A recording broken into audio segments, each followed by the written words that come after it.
So I don't know how often you get a visit by the Queen of South Africa officially, but Miss South Africa Ndavi Nokeri has launched an advocacy campaign called EduNite. The campaign focuses on addressing inequality in South African schools. So this campaign was inspired by her educational journey, and the aim is to really bridge the gap and better the quality of South African education. Nokeri joins us now in the studio to tell us a little bit more about the details. Miss South Africa, thank you so much for your time this morning. Welcome to the South African morning. Great to be in your company. So early, isn't it? Very early. It's a very early wake-up call, isn't it? No, but I love it. Good morning. Thank you so much for having me here. Let's talk a little bit about EduNite, and I know that it's inspired also by your education journey, but the initiative itself.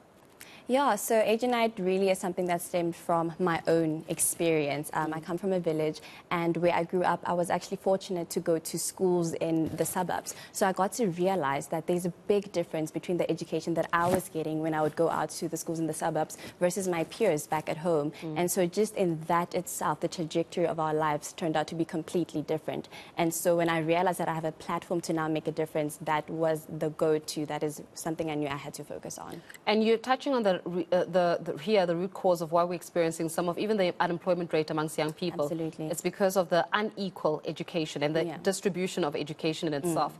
In some areas, Limpopo, for example, had a big problem when it comes to textbook distribution. Yes. Right? There was a huge backlog when it comes to textbooks. And resources such as this, if you make a comparison to what's happening in Gauteng, where some of these kids are getting it ahead of time. Absolutely. Same country. Same country. Different realities. Absolutely, and I think that is the one thing that really stands out. You can see it within the different provinces, but even within the provinces themselves, if you're going to a school in a village versus a school in town, you already see that there's such a huge difference. And I always say that it's not necessarily about the different textbooks that people are not getting. The resources are there. I think it's the distribution, getting the textbooks there in time, but also creating an environment for learners to be able to learn conducively, because that's another problem, because you get overcrowded classrooms in the villages versus in a private school where you have only 30 students in a classroom. That already in itself is a problem.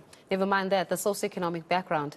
In some of the more affluent schools, it's affluent parents, right? So the kid goes home, they go home to DSTV, they go home to the Xbox, they go home to food, a meal. And when you look at the kids in the village or the kids in the less disadvantaged areas, they go home to becoming parents. Exactly. And I think it mostly falls upon the woman child, the girl child. She goes home, she has to take care of her grandmother, she has to take care of the little children, and instead of doing her homework where she could be learning, developing herself, it's so heartbreaking actually to see why the poverty cycles continues, because if she can't go to school, how can she ever be able to just break out of that and get the job that she needs to be able to then be successful, support herself, support her family? So I really do think that it's something we need to focus on. That's why when I speak about education, I never speak about just what's happening in school, because what happens at home makes a big difference with what you're going to do when you do get into a classroom. As you're speaking about this and the passion that clearly resonates within your voice with it, it shows that you've experienced it, you understand it, and now you've been provided through Miss South Africa an opportunity to actually change the realities. And I know that you've got a beautiful ambition. I really do. I love people that aim for really the top of the sky, because you're aiming to raise, what, 6 million rand? Yes. By 2023. By January. For this particular initiative. Talk to us a little bit about that. Yeah, so my goal is to raise 6 million rand by January, and this amount will go into different things, like we're going to look at period poverty. Forever New has actually already pledged 600,000 rand towards that, eradicating period poverty, which we know affects the girl child so much. If you cannot go to school because of that time of the month, then you miss out on valuable learning time. And we're going to look at things like digital exposure. As we know, there are schools that are now working online completely. Meanwhile, there are schools that are still working on chalkboard. There's a big imbalance in that. And so we're going to look at that. And then we're going to look at infrastructure. The learners have to feel safe in their classrooms. There has to be proper infrastructure and be motivated to go to the place that you're studying in. So the amount of 6 million, almost at 600 million. No, say it. You need to say 600 million, because otherwise you are embarking on a significant task. The significant task is going to need lots of resources, lots of money, but also hands on deck to be able to change the education status quo. And expertise. We're looking at, we need people that can help us financially, we need people that can help us with their expertise and with information as well. well. I mean, there are people that have so much more experience in this space, and so we need everybody to come together and just put in their hand where they know they best can. Yeah. A lot of times when it comes to this kind of project, it requires so never mind government buy-in. And I always say, how does civil society gather, irrespective of government? Because government is there to create environments. Government is not necessarily there to become the savior, True. right? 100%. So how is it that civil society can get on board with this? And how do you have those monitoring and evaluation mechanisms in place so that when you're raising the 6 million, and this always becomes a problem, when you're raising the 6 million, that the 6 million actually reaches a child in the village. That the 6 million can be felt in Mpumalanga, can be felt in the Free State, can be felt in those environments, and that the 6 million does not end up, dare I say, feeding some fat cat because they decided to steal the money that Ndavi decided to raise live on air instead of fixing the problem. I think the best way that we are going to measure it is that we want to work with corporate South Africa. So we want to be the middleman, essentially, where we have access to schools that mostly need the resources and a corporate that needs to meet their CSI goals, because essentially we all are meeting each other then halfway. So I think that would be a great way to measure it, but we're going to look at the synergies. What does the company resonate with? Is it the infrastructure side of things? Is it the ITC side of things?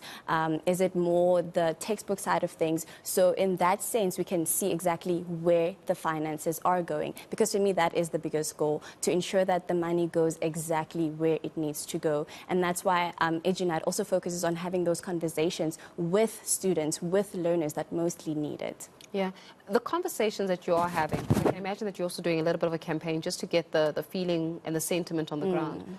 And some of the insights that the young people are giving you.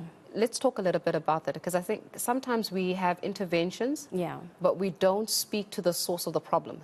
So our interventions are often misaligned to what the problem is, because we don't go and actually speak to that young person or to speak to that young man who's experiencing some of those realities. Just talk to us about what these young people have been saying to you.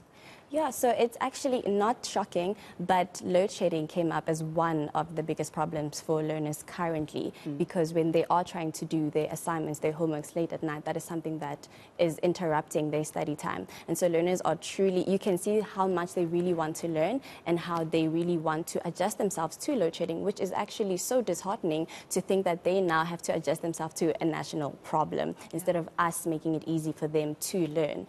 And another thing is safety in classrooms.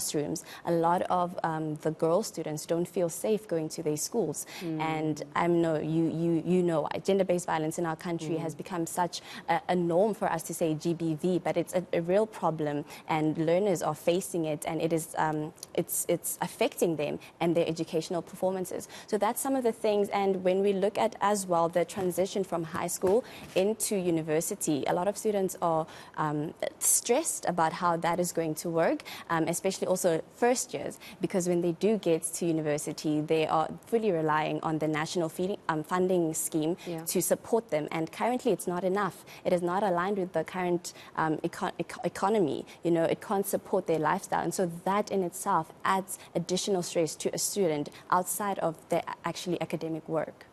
It's a lot of work that needs to be done to perhaps change, but more than anything else, how can, I always say, civil society needs to play a role and take collective responsibility if we truly are to build a future that we desire in this country. That means parents must start playing a bigger role. But parents can't play a bigger role if they are working from 9 until 9 just to feed their families.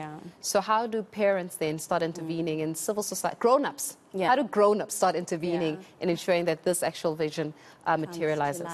Yeah, I think there's a big disconnect these days between parents and the child. Even outside of parents working a 9 to 9, there are parents that have never been exposed to what our generation gets exposed to. For instance, I myself was the first in a university. My parents couldn't always necessarily relate to the problems that I am facing at the university. So that makes it very hard for a parent to support, for a parent to motivate in that kind of a space. So I think that is why it's important for society to have these conversations, for us to go into those spaces, because we need to educate the parents as well about the importance of education for their children. Do we cast a lot of spotlight to what it feels like to be a young black woman in this country? Do we? Do we cast a spotlight and do we cast awareness on what it's like to be a young black woman in this country? I think we are currently doing that, and I think it's important that we do that, because at the end of the day, a black woman always falls at the lowest point in the pyramid of society. And so it's so important for us to continue to have those conversations so that we can lift black women up, because that's the only way. If no one ever speaks about it, no one will ever be aware that it's a problem, and nothing will ever be done to it or about it. Okay, so how do I get involved? Let's get to the fun part. Age Unite. Age Unite. How do I get involved?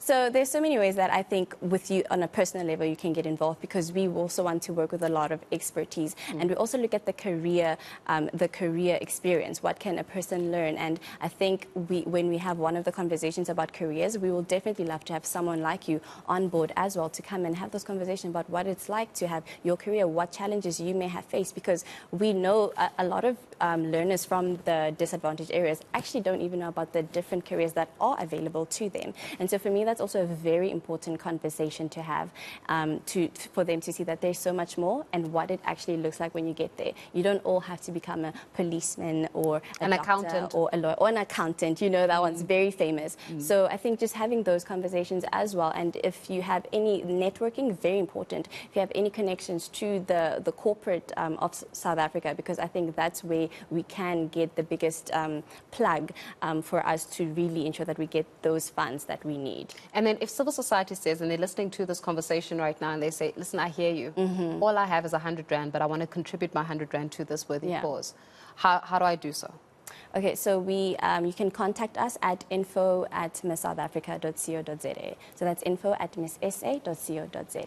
Okay, so it's all happening under the Miss South Africa banner. Yes, yes. It's great. You know, as I said, a lot of times different Miss South Africas have got their own program that they're championing for the year. And we can safely assume that this will be the program that you are championing, and that is to provide equal education in South Africa. Yeah, it's something I always knew. Well, it's one of the reasons why I even entered Miss South Africa, because for me, the whole platform, when I realized how big it is, for me, it was so important to use it to ensure that I do something, to advocate for something that I truly believe in, and that for me is education. Because I've seen what it's done for my life, I've seen what it's done to other people who weren't as fortunate as I was, and I see what it's doing to the country in itself. Things like the crime, the unemployment, it all really ties down and goes back to education.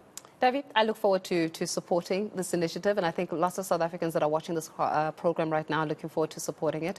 I think it's a wonderful initiative that you're doing, especially when it comes to education. I think this trajectory of the country is going to be forged right ahead. So you have got our full support. Thank you so much. I truly appreciate it. Got our full support. There we go. Miss South Africa Ndavi Nokeri just championing equal education, making sure that both the girl and the boy child are given an opportunity at least to be successes in their lives. Doesn't that make you feel so good inside?